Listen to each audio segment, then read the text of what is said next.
Assalamualaikum warahmatullahi wabarakatuh.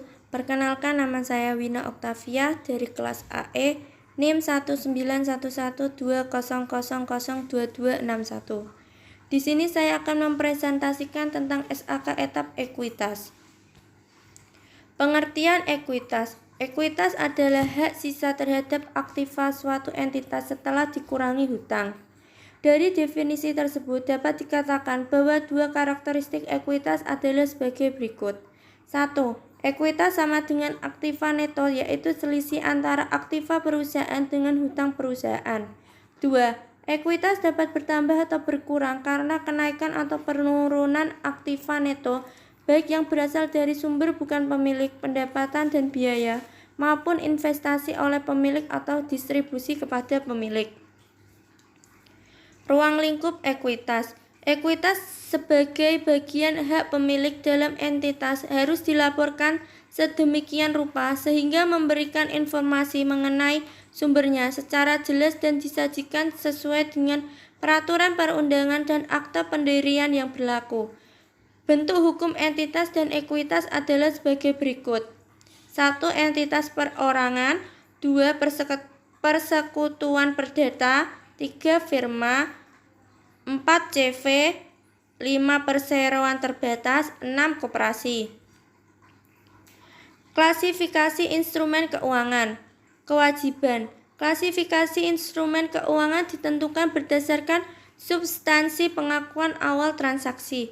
Jika pada awal transaksi, penyerahan suatu instrumen keuangan mengandung kewajiban kontraktual untuk menyerahkan uang tunai atau sejenisnya di masa yang akan datang, maka instrumen keuangan tersebut digolongkan sebagai kewajiban.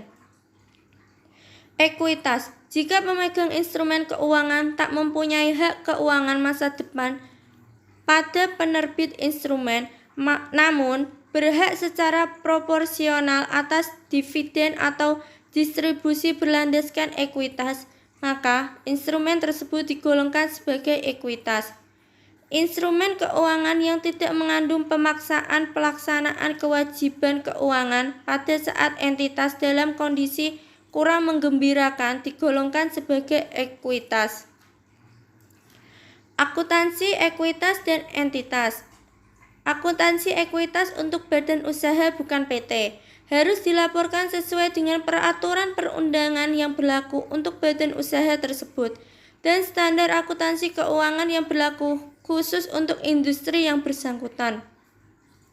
Akuntansi ekuitas untuk badan usaha berbentuk PT. Model saham meliputi saham preferen, saham biasa dan akun tambahan model disetor. Pos model lainnya seperti model yang berasal dari sumbangan dapat disajikan sebagai bagian dari tambahan model disetor. Teori ekuitas. Teori proprietary. Teori ini memusatkan perhatiannya kepada pemilik.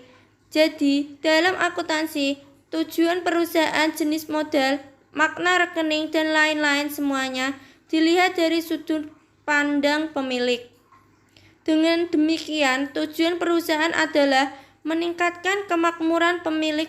Persamaan akuntansi yang digunakan adalah aktiva dikurangi hutang sama dengan modal. Berdasarkan sudut pemilik, pendapatan diartikan kenaikan modal pemilik, sementara biaya diartikan sebagai penurunan modal pemilik. Maka, laba merupakan kenaikan kekayaan atau kemakmuran pemilik selama satu periode yang menjadi hak bagi pemilik. Teori entitas atau kesatuan usaha. Teori entitas muncul untuk mengatasi kelemahan yang melekat pada teori proprietary.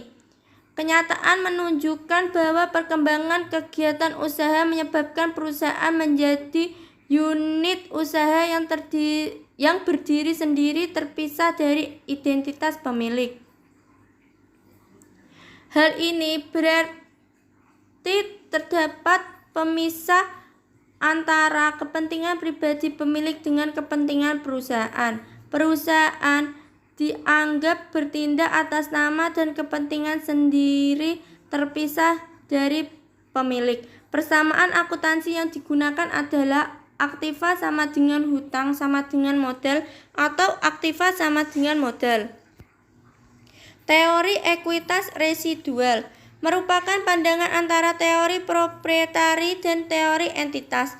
Dalam pandangan ini, persamaan akuntansinya menjadi aktiva dikurangi ekuitas khusus sama dengan ekuitas residual. Pemegang saham biasa pada umumnya dianggap memiliki ekuitas residual di dalam laba perusahaan dan di dalam aktiva bersih pada saat likuidasi. Oleh karena laporan keuangan umumnya disusun tidak dalam rangka likuidasi, maka informasi yang disajikan dalam kaitannya dengan ekuitas residual harus berguna untuk memprediksi dividen masa datang bagi pemegang saham biasa. Teori enterprise.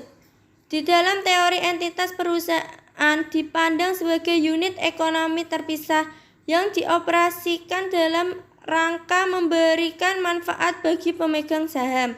Sedangkan dalam teori enterprise, perusahaan dipandang sebagai lembaga sosial yang dioperasikan dalam rangka memberikan manfaat bagi banyak pihak yang berkepentingan. Dalam arti luas, pihak-pihak yang berkepentingan meliputi pemegang saham, kreditur, pegawai, konsumen, pemerintah, dan masyarakat secara umum. Jadi, bentuk luas dari teori enterprise dapat dipandang sebagai teori akuntansi sosial. Teori dana atau fund. Teori dana mengabaikan asumsi hubungan personal dalam teori proprietari dan asumsi personifikasi perusahaan sebagai unit ekonomi dan legal secara artifisial dalam teori entitas. Menurut teori dana, unit aktivitas operasi merupakan dasar akuntansi. Unit aktivitas operasi ini disebut dana yang meliputi sekelompok aktiva dan restriksi atau batasan-batasan yang menggambarkan fungsi atau aktivitas ekonomi. Teori dana berdasarkan pada persamaan akuntansi sebagai berikut. Aktiva sama dengan restriksi aktiva. Penyajian dan pengungkapan ekuitas. Penyajian modal. Penyajian modal dalam neraca harus dilakukan sesuai dengan ketentuan pada akte pendirian perusahaan dan peraturan yang berlaku serta menggambarkan hubungan keuangan yang ada. Modal dasar, modal yang ditempatkan dan modal yang disetor, nilai nominal dan banyaknya saham untuk setiap jenis saham harus dinyatakan dalam neraca. Bila terdapat lebih dari satu jenis saham, hak preferen dari suatu golongan saham atas dividen dan pelunasan modal pada saat likuidasi harus dicantumkan dalam laporan keuangan. Penyajian dan pengungkapan saldo laba. Saldo laba menunjukkan akumulasi hasil usaha periodik setelah memperhitungkan pembagian dividen dan koreksi laba rugi periode lalu. Akun ini harus dinyatakan terpisah dari akun modal saham. Seluruh saldo laba dianggap bebas untuk dibagikan sebagai dividen kecuali jika diberikan indikasi mengenai pembatasan terhadap saldo laba. Pengungkapan peristiwa setelah tanggal neraca. Kewajiban pengungkapan kejadian penting setelah tanggal laporan keuangan dalam CALK seperti penjualan saham besar-besaran, deklarasi dividen setelah tanggal neraca sebelum tanggal pendapat akuntan independen, rekapitalisasi dan transaksi modal yang lain.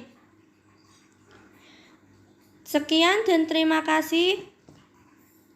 Wassalamualaikum warahmatullahi wabarakatuh.